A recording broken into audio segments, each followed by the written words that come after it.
Hello and welcome दोस्तों। इस video में देखेंगे कि अध्याय 1 क्लास 9th का साइंस मतलब विज्ञान का चैप्टर नंबर फर्स्ट हमारे आसपास के पदार्थ, मैटर इन आवर सराउंडिंग। मतलब कि हमारे आसपास के जो भी पदार्थ होते हैं, जो भी मटेरियल होते हैं, वो सब क्या होते हैं? पदार्थ होते हैं। वो किसी न किसी चीज़ से, किसी न किसी सामग्री से जो भी पदार्थ, जो भी चीज़ वस्तु बनती है, ठीक है, उसको क्या बोलते हैं? उसे पदार्थ कहा जाता है। मतलब कि पदार्थ हमारे आसपास जो भी विद्यमान है वो हर वस्तु क्या है? पदार्थ है। पदार्थ का मतलब कि वह चीज़ जो क्या करती है, एक स्थान घेरती है। एक क्या घेरती है? एक जगह घेर लेती है। एक जगह घेर लेती है और उसका क्या होता है? एक वज़न होता है, एक द्रव्यमान होता है। ठीक है, उसको क्या बोलते हैं? पदार्थ बोला जाता है। ठीक है, तो बुक को रीड करेंगे और आगे पढ़ते जाएंगे। तो यहाँ पर पढ़ेंगे कि हमारे चारों ओर नज़र दौड़ाने पर हमें विभिन्न प्रकार की वस्तुएं नज़र आती हैं, लेकिन मतलब जिनका आकार क्या होता है? जिनका आकार होता है, आकृति होती है और बनावट कैसी होती हैं? अलग अलग, डिफरेंस होती हैं। इस विश्व में प्रत्येक वस्तु जिस सामग्री से बनी होती है उसे वैज्ञानिकों ने क्या कहा है? पदार्थ कहा है। जिस हवा में हम सांस लेते हैं, भोजन खाते हैं, ठीक है, भोजन खाते हैं, उसके बाद पत्थर जैसे कि बादल, तारे, पौधे एवं पशु, यहाँ तक कि पानी की एक एक बूंद या रेत, एक एक कण, ये सभी पदार्थ हैं। ध्यान देने योग्य बात यह है कि ऊपर लिखी सभी वस्तुओं का द्रव्यमान होता है और ये वस्तुएं क्या करती हैं? कुछ आयतन घेरती हैं, जगह घेरती हैं। प्राचीन काल में क्या हुआ था? प्राचीन काल से ही मनुष्य अपने आसपास को समझने का प्रयास करता रहा है। भारत के प्राचीन दार्शनिकों ने पदार्थ को 5 मूल तत्वों में वर्गीकृत किया है। आपने भी सुने होंगे 5 मूल तत्व कौन कौन से होते हैं, जिन्हें क्या कहा गया? जिन्हें पंच तत्व कहा गया। कौन कौन से होते हैं? वायु, आपका पृथ्वी, अग्नि, है ना, जल और आकाश, 5 चीज़ें होती हैं। इनके अनुसार इन्हीं 5 तत्वों से सभी वस्तुएं क्या होती हैं? सभी वस्तुएं बनी हैं, चाहे वो सजीव हो या निर्जीव। सजीव क्या होता है? सजीव मतलब जिंदा और निर्जीव मतलब जिसमें जान नहीं, मुर्दा। उस समय के यूनानी दार्शनिकों ने भी पदार्थ को इसी प्रकार वर्गीकृत किया है। ठीक है, अब आते हैं आधुनिक वैज्ञानिकों ने पदार्थ की भौतिक गुणधर्म एवं रासायनिक प्रकृति के आधार पर 2 प्रकार में बांट दिया है। आज के आधुनिक वैज्ञानिकों ने 2 प्रकार के में बांट दिया है। इस अध्याय में हम भौतिक गुणों के आधार पर पदार्थों के बारे में ज्ञान अर्जित करेंगे। पदार्थ के रासायनिक पहलुओं को अगले अध्याय में हम इनके यहाँ पर डिस्कस करेंगे। इस अध्याय में क्या पढ़ेंगे? हम पदार्थ के गुण पढ़ेंगे। अब पदार्थ के गुण सबसे पहले क्या आएगा? भौतिक स्वरूप। तो भौतिक स्वरूप में क्या क्या है आपका? तो भौतिक स्वरूप में पढ़ेंगे सबसे पहला कि पदार्थ कितने कणों से मिलकर बना होता है। पदार्थ के भी तो कुछ होंगे, अभिलक्षण गुण पढ़ेंगे अब इनके, मतलब पदार्थ के भौतिक जो गुण होते हैं वो पढ़ेंगे। सबसे पहला भौतिक गुण क्या है? पदार्थ के कणों से बना होता है। पदार्थ कणों से मिलकर बना होता है। तो आपने ये पढ़ लिया, पदार्थ किससे मिलकर बना होता है? कणों से मिलकर होता है। मतलब कण कण मिलकर क्या बनाते हैं? एक पदार्थ का निर्माण करते हैं। तो बहुत समय तक पदार्थ की प्रकृति के बारे में 2 विचारधाराएं प्रचलित थीं। एक विचारधारा यह थी कि पदार्थ लकड़ी का एक टुकड़े की तरह सतत होते हैं, परंतु अन्य विचारधारा यह थी कि पदार्थ रेत की तरह कणों से मिलकर बने होते हैं। 2 विचारधाराएं थी। पहले लोग मानते थे कि लकड़ी के टुकड़ों की सतह की तरह होता है। कोई मानता था कि रेत की तरह के कणों से मिलकर बना होता है। इसी क्रिया का तो अब इसमें हम पता लगाएंगे कि ये रेत से मिलकर बना हुआ है या फिर कणों से मिलकर। कुछ यहाँ पर आपको एक्टिविटीज़ दे रखी हैं, उनको एक्टिविटीज़ करेंगे और बताएंगे, पता करेंगे कि किस चीज़ से बनकर बना है। तो स्टार्ट करते हैं। पहला तो लिखा है यहाँ पर आपको एक 100 मिलीलीटर का एक बीकर ले लेना है, जो आप 100 मिलीलीटर तक उसमें जल भर सकें। इस बीकर को जल से आधा भरकर जल के स्तर पर निशान लगा लें। 100 तक लिख लें, 100 मिलीलीटर तक और निशान लगा दें। दिए गए नमक या शर्करा को कांच की छड़ की मदद से जल में घोल लें। क्या कर लो? या तो शक्कर को या फिर नमक को कांच की एक कोई छड़ से उसको क्या कर लो? घोल लो। ठीक है, जल के स्तर पर आए बदलाव पर ध्यान दें। अब जल का जो स्तर है ना वो बढ़ जाएगा ना। अब इसके अनुसार नमक या शर्करा का क्या हुआ होगा? ये कब कहाँ गायब हो गए। जल के इस स्तर पर कोई बदलाव आया। तो आपने नमक तो देखा ही होगा, शक्कर भी देखी होगी, आपने कभी पानी में मिलाए भी होंगे, देखा होगा आपने कि ये कहाँ घुल जाते हैं। तो ये क्या हो जाते हैं, जो पानी है और जो शक्कर है और जो नमक है, इनके जो बीच में कुछ स्पेस होता है, जो कण होते हैं ना, उसमें कुछ जगह होती है। वो जगह किसमें, पानी के अंदर कुछ जगह होती है, जो स्पेस होता है खाली, ये कहाँ पर समाहित हो जाते हैं, उसकी जगह पर समाहित हो जाते हैं और अपन को वो दिखते नहीं है, बहुत छोटे छोटे हो जाते हैं। तो अब आंसर देख लेते हैं क्या कहता है ये। इन प्रश्नों के उत्तर पाने के लिए हमें इस विचार को स्वीकार करना होगा कि सभी पदार्थ किससे मिलकर बने होते हैं, कणों से मिलकर। तो ये तो क्लियर हो गई कि लकड़ी से नहीं बने होते हैं, ये पदार्थ कणों से मिलकर बने होते हैं। उपरोक्त क्रियाकलाप में चम्मच में रखी गई कोई नमक या शर्करा पूरे पानी में घुल गई है, जैसा कि चित्र में दर्शाया गया है। तो चित्र कहाँ है, ये चित्र है। आपने क्या किया, एक बीकर ले लिया, उसे क्या कर दिया, लाख गुना आवर्धित किए गए जल के कण हैं यहाँ पर, मतलब बहुत सारे यहाँ पर जल हैं। तो आपने जल ले लिया, टिक लगा दिया अपने एक निशान, फिर नमक मिलाया आपने, ठीक है, फिर उसके क्या किया, नमक ले लिए चम्मच में ले लिया, जल को आपने नमक में मिलाया। जैसे अपन नमक डालेंगे तो यहाँ नीचे आ जाएगा। फिर उसके बाद क्या करेंगे, एक अपन डंडा लेंगे, मतलब एक कांच की छड़, और उसको मिलाएंगे तो ये नमक कहाँ जाएगा, पूरे में जल में और नमक मिल जाएगा। मतलब कि जब हम जल में नमक घोलते हैं तो नमक के कण जल के कणों के बीच में रिक्त स्थानों में क्या हो जाते हैं, समाहित हो जाते हैं। मतलब ये किसमें घुस जाएंगे, सब पानी के बीच में जो जगह बची है ना, उसमें सब समाहित हो जाएंगे। अगला क्वेश्चन आता है, पदार्थ के ये कण छोटे कितने छोटे होते हैं। तो आपको ये बताना, पदार्थ के ये कण कितने छोटे होते हैं।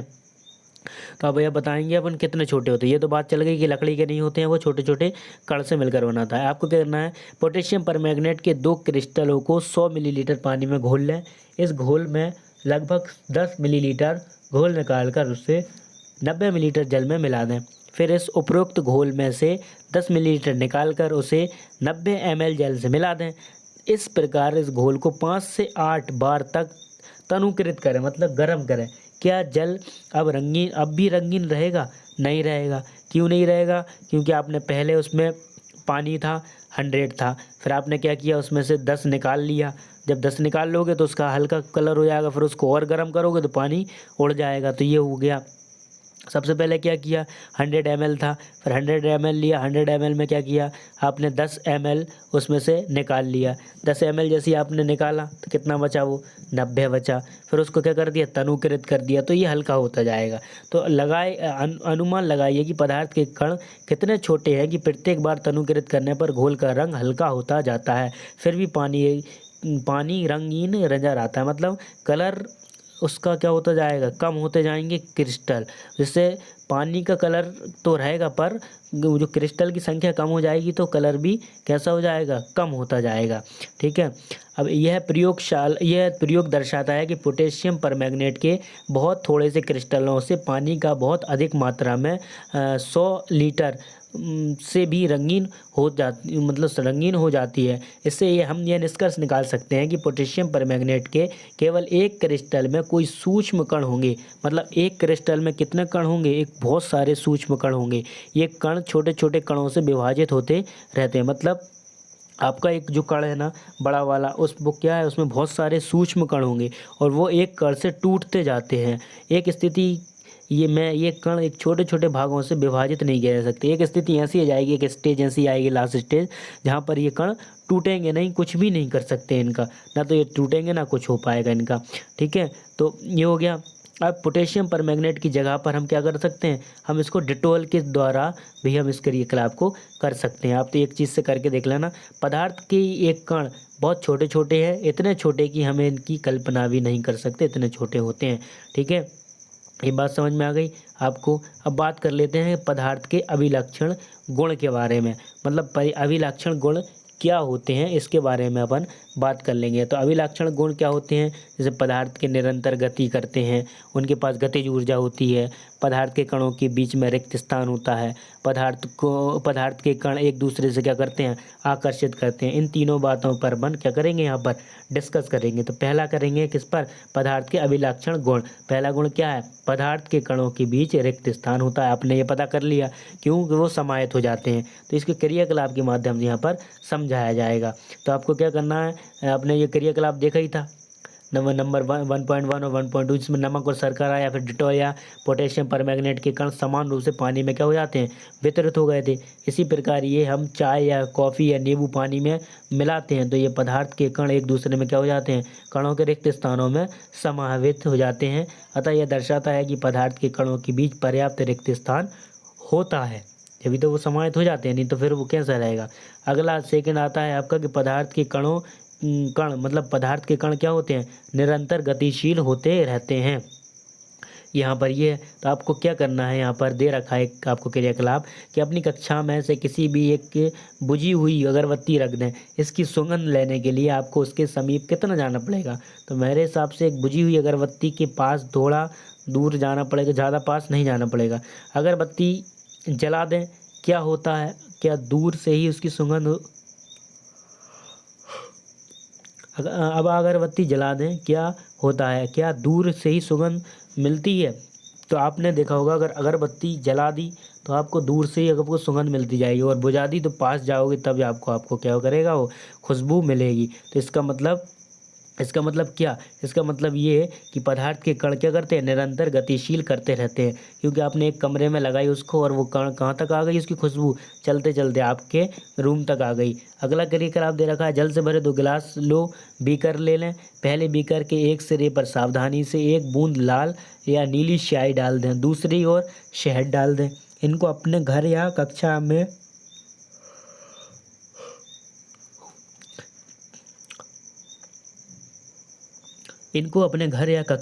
के एक कोने में रख दें। अपना परीक्षण को क्या करना है, नोट करना है आपको वहाँ पर कॉपी पे।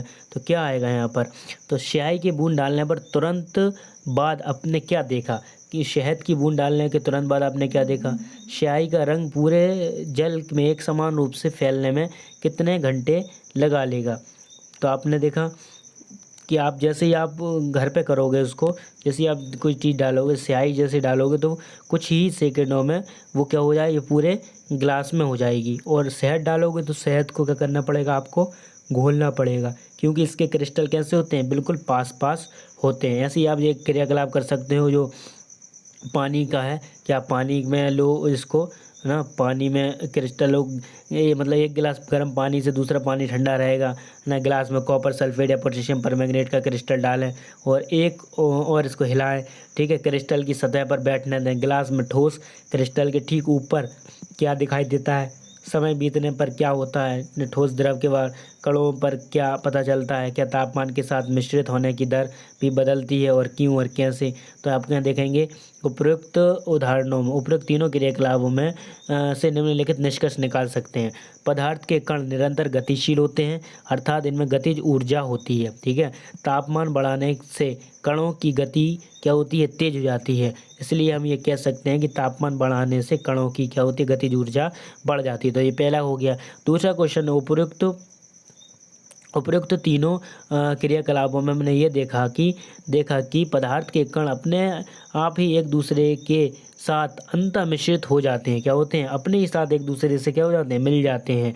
ऐसे कणों के रिक्त स्थानों में समावेश के कारण होता है, क्या होता है, ऐसा कणों के रिक्त स्थानों में समावेश के कारण होता है, वो समा जाते हैं। तो दोनों मतलब 2 विभिन्न पदार्थों के कणों का स्वतः मिलना ही क्या कहलाता है, विसरण कहलाता है। ये बहुत बड़ी डेफिनेशन है कि विसरण क्या कहलाता है। तो विसरण क्या कहलाता है, आपका 2 विभिन्न पदार्थ, जैसे कि एक ये वाला पदार्थ, ये एक पदार्थ, अब ये दोनों एक दूसरे से मिल गए तो ये जो मिलने की जो प्रक्रिया है वो क्या कहलाएगी, आपकी विसरण कहलाएगी, ठीक है। आपको याद रखना है कि वो प्रक्रिया कहलाएगी विसरण। हमें यह भी पता चलता है कि गर्म करने पर विसरण तेज हो जाता है, ऐसा क्यों होता है। तो ऐसा क्यों होता है, इसका आंसर आपको यहाँ मिलेगा, ठीक है। ऐसा क्यों होता है, तो ऐसा इसलिए होता है क्योंकि पदार्थ जैसे ही आप किसी चीज़ को गर्म करोगे उसकी मतलब उसमें क्या बढ़ जाएंगे, उसमें गतिज ऊर्जा बढ़ जाती है। इसी के कारण अब जब गतिज ऊर्जा बढ़ेगी तो एक दूसरे जो कण हैं वो एक दूसरे से जुड़ेंगे, जैसे ही जुड़ेंगे उसमें विसरण की गति बढ़ जाती है। अगला तीसरे नंबर का है आपका कि पदार्थ के कण एक दूसरे से क्या करते हैं, आकर्षित करते हैं। आकर्षित करते हैं। तो यहाँ पर कुछ एग्जाम्पल दे रखे हैं, ये क्रियाकलाप के माध्यम से समझाया है। इस खेल को एक मैदान में खेले, आगे बताए गए ढंग से 4 समूह बनाकर मानव श्रृंखला बनाएं। पहला समूह ईशी-मिशी नर्तकों की तरह एक दूसरे से पीछे से कसकर पकड़ लें। ठीक है, एक नृत्य होता है, इसमें पीछे से पकड़कर कस लेते हैं। दूसरा एक समूह हाथ पकड़कर मानव की श्रृंखला बनाएं। तीसरा समूह केवल उंगली के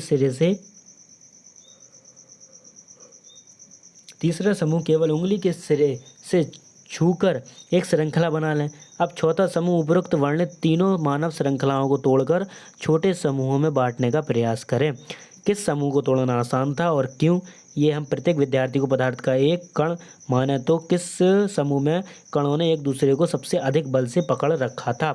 अगर हम ये इंसान को नहीं माने, हम ये माने कि ये कण है, तो सबसे ज़्यादा ये जो पिक्चर दे रखी है आपकी, इस पिक्चर के अकॉर्डिंग अगर आप बने रहोगे तो बहुत अच्छी तरह से आप पकड़ सकते, क्योंकि इसने इसकी कमर पकड़ रखी है और इसने इसकी कमर पकड़ रखी है, तो इसका मतलब यहाँ पर ज़्यादा आपको बल मिल रहा है। और एक है कि एक कोना इसने पकड़ रखा, एक टच इसने उंगली इसकी पकड़ रखी, तो ये फटाक से ज़्यादा टूट सकता है। ठीक है, ये सबसे ज़्यादा इसी के काम आएगा। तो अगला हो जाएगा यहाँ पर क्रियाकलाप, अगला देखेंगे।